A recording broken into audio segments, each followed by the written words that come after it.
کہ کن جانوروں کی قربانی جائز ہے، تو یاد رکھنا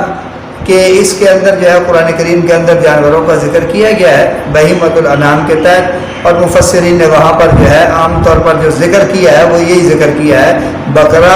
اور بکری، اور اسی طرح بھیڑ، دمبا، مینڈا، اور اسی طرح گائے، بیل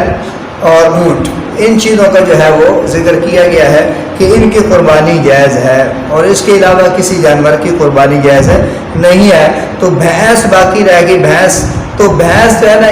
اس کو گائے کے تحت داخل کیا گیا ہے کہ یہ بھی گائے کی ایک جنس ہے، تو اس لیے جو ہے بھینس کی قربانی بھی جو ہے وہ جائز ہے، اس کے علاوہ اور کسی جانور کی قربانی جائز نہیں ہے۔ باقی رہی ہے بات کہ بکری کی کتنی عمر ہو تو قربانی لگتی ہے، اور گائے کی کتنی ہو تو قربانی، اور اونٹ کی کتنی ہو تو وہ جو ہے ان کی قربانی کرنا جو ہے وہ درست ہوتا ہے۔ تو بکری اور بکرا جو ہے نا اس کی عمر کم از کم 1 سال ہونی چاہیے، 1 سال پورا ہو جائے، دوسرا سال ان کا جو ہے وہ شروع ہو۔ 1 سال سے اگر 1 دن یا 1 گھنٹہ بھی کم ہوگی تو اس کی قربانی جائز نہیں ہے، اور اگر جو ہے 1 سال سے 1 گھنٹہ بھی اوپر چلی جائے، چند منٹ بھی اوپر چلی جائے، تو پھر بھی اس کی قربانی جو ہے وہ کرنا جائز ہے، قربانی کرنا درست ہے۔ اور اسی طرح گائے ہے، بھینس ہے، تو اس کی عمر جو ہے وہ پورے 2 سال ہے، 2 سال اس کے گزر جائیں، تیسرا سال اس کا شروع ہو تو اس کی قربانی کر سکتے ہیں۔ اور اسی طرح اونٹ ہے، اونٹ وغیرہ جو ہے اس کی عمر جو ہے وہ 5 سال ہے، پورے 5 سال اس کے اوپر گزر چکی ہو تو پھر اس کی قربانی جائز ہے، 5 سال سے کم ہو تو اس کی قربانی جائز نہیں ہے۔ پھر ایک چیز یہاں پر جو ہے وہ تھوڑی قابل غور و فکر ہے، اور وہ یہ ہے کہ بھیڑ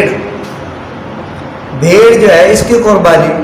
اگر سال کی ہو تو بہت اچھا ہے، اور اگر 6 مہینے کی ہو لیکن اتنی موٹا تازہ جو ہے وہ دمبا ہو یا بھیڑ ہو کہ اگر اس کے سال کے والے جو ہے وہ جانوروں کے اندر بھیڑ اور دمبوں کے اندر کھڑا کر دیا جائے تو اس کا اور سال والوں کا کوئی فرق محسوس نہ ہوتا ہو، تو پھر اتنا اگر موٹا تازہ ہو اور قداور ہو کہ 6 مہینے کا بھی سال والوں کے برابر محسوس ہوتا ہو تو وہ بھیڑ اور دمبے کی جو ہے 6 ماہ کی قربانی بھی درست ہے، اور اگر اس سے کم ہو تو پھر اس کی قربانی جو ہے وہ درست نہیں ہے۔ اور اسی طرح جو ہے جانور کا صحیح سالم ہونا جو ہے وہ بھی قربانی کے لیے شرط ہے، اور اگر جو ہے کوئی جانور ہے، لولا ہے، لنگڑا ہے، جو 3 پاؤں پہ چلتا ہے، چوتھا پاؤں سے سہارا ہی نہیں لگاتا، تو اس کی قربانی جائز نہیں ہے۔ ہاں اگر چلنے میں چوتھے پاؤں کا سہارا لگا کے وہ چلتا ہے تو پھر اس کی قربانی جو ہے وہ جائز ہو جائے گی۔ اور اسی طرح جو ہے اگر کسی کے کان جو ہے بالکل کاٹ دیے گئے، کٹے ہوئے کان ہے، تو اس کی قربانی بھی جائز نہیں ہے۔ ہاں اگر 1/3 حصے سے کم کان کٹے ہوئے ہیں تو پھر اس کی قربانی جو ہے وہ جائز ہے۔ اور اسی طرح جو ہے سینگوں کا مسئلہ ہے کہ اگر سینگ جو تھے پیدائشی سینگ تھے، بعد میں اس کے سینگ بالکل جڑ سے توڑ دیے گئے، تو جڑ سے توڑ دیے گئے یا ٹوٹ گیا تو اس کی قربانی جائز نہیں ہے۔ ہاں اگر جو ہے اوپر سے سینگ ٹوٹ گیا اور کچھ وہ کھڑا ہوا ہے اور اس کا جو گودا ہوتا ہے وہ اپنی اصلی حالت میں موجود ہے تو تب بھی اس کی جو ہے وہ قربانی جائز ہے۔ اور اسی طرح جو ہے وہ جانور جس کے پیدائشی طور پر کان موجود ہی نہیں ہے